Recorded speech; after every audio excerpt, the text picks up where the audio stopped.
Okay, here we go. We've got a FrankenSluice update. There you go, FrankenSluice. So what I've done is, you might recall it had a metal frame going over it, and it also had what was scour material from Bunnings Hardware. I ended up buying some miner's moss on eBay, but it was really tight.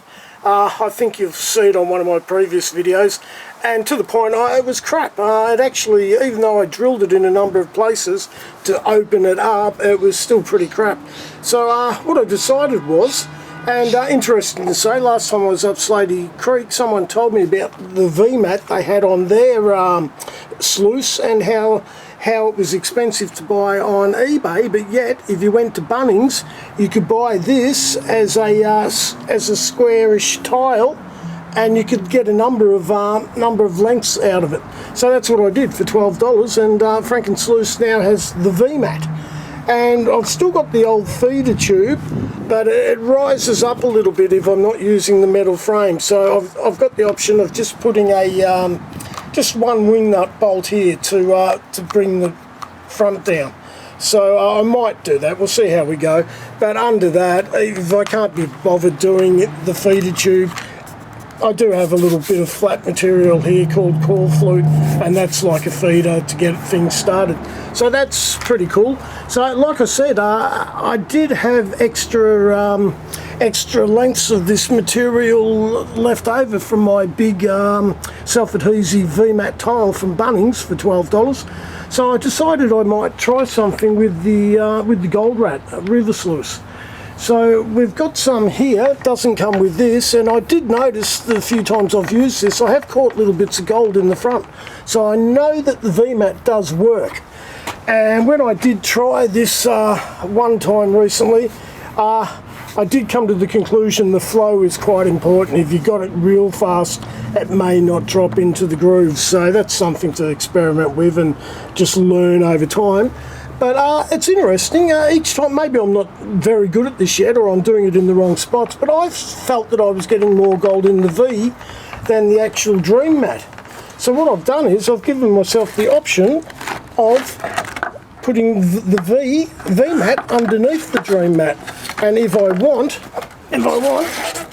I can just run it as a VMAT instead of the Dream Mat.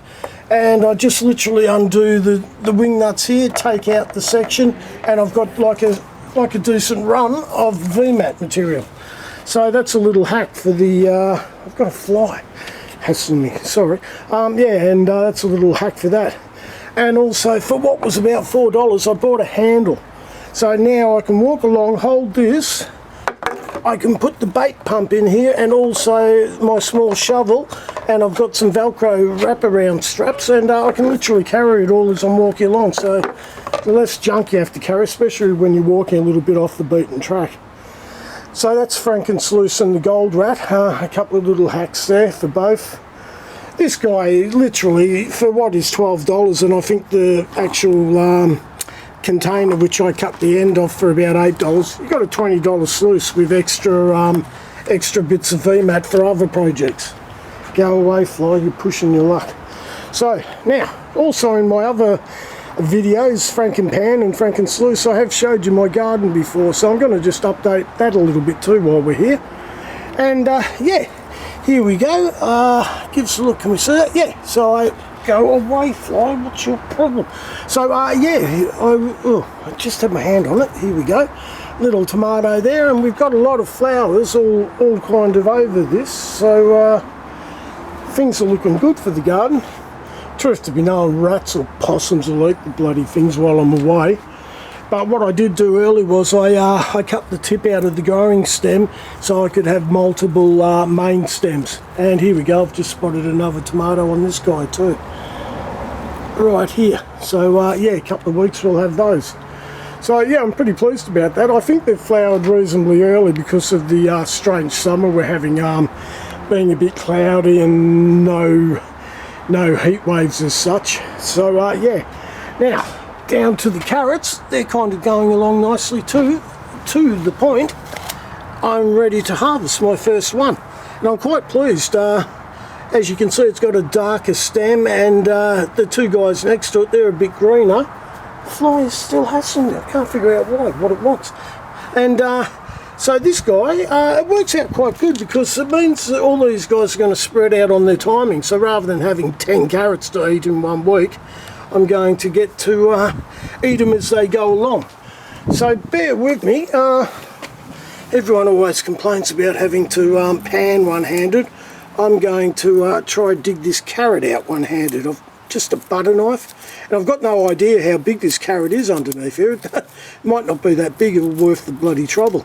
But because it's a smallish pot, I don't expect it to grow real big like the ones you see in the supermarket. So alongside me, you get to see exactly the first results.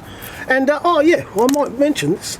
This brown stuff here, this is this is out of the tea bags. Every time I make a cup of tea, I come out and I sprinkle it on the pot. It contributes to a potting mix. So here we go. Here's the big moment. Try to get this guy out. Oh, it's not that big. Interesting, like, where are we? There's the length there, up to there. And if I put it here against, yeah, the end it was starting to bend over because it couldn't go down any further.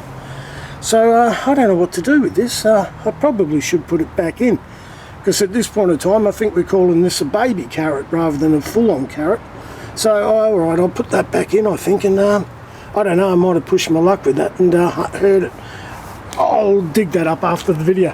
So anyway, there's an update. There's the garden, lots of tomatoes, and here's the here's all the gear. I was using my homemade bait dredge, but I actually do find the Wilson bait pump to be a lot stronger, the stainless steel one, and I've put a little attachment on for the crevicing, so that slides on and off.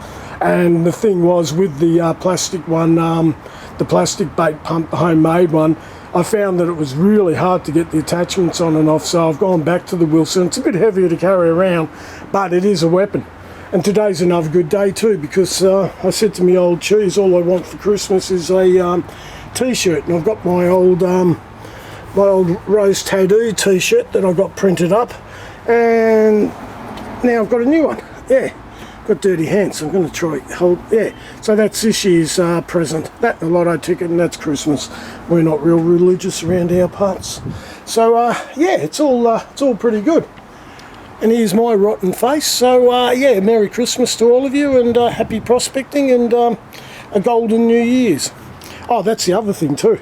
I can't wait to use my new Garrett 24K metal detector. Just last night I sold the Gold Monster.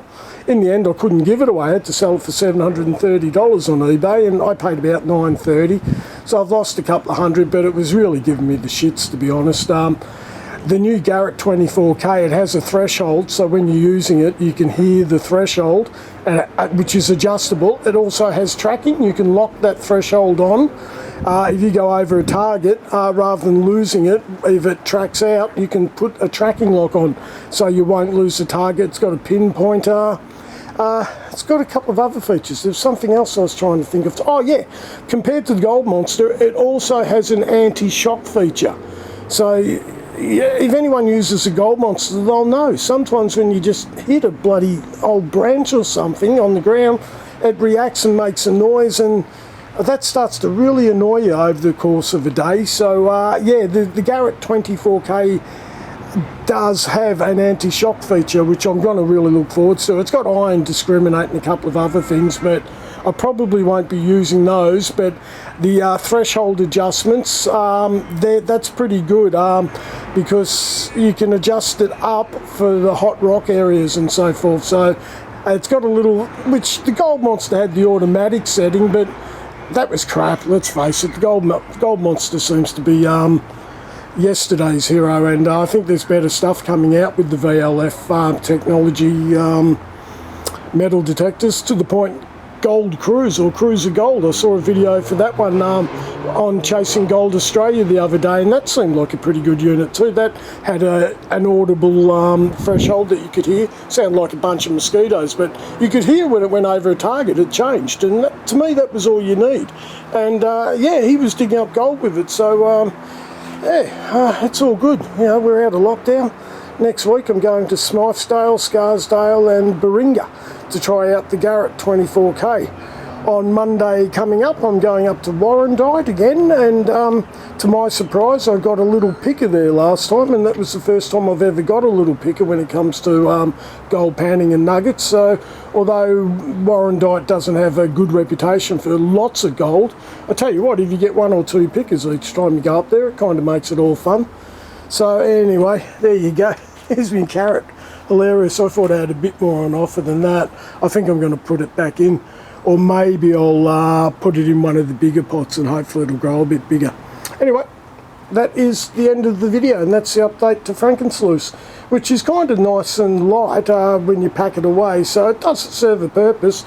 This other guy here, this is a ripper, as I said, with the handle and the straps. You literally walk along with a little sluicing kit by the time you put the bait pump and all that, slide it into it like a drill.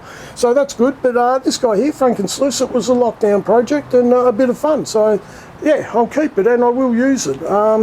Maybe I'll use it up the Loddon River early in the New Year's. Then I'll go up to Bendigo and say g'day to Pete from Pete's Prospecting Adventures, and we'll make a weekend out of that. I'll do a little bit of sluicing and we'll use the metal detector up Bendigo way. So, alright, Merry Christmas, all that stuff. Cheers.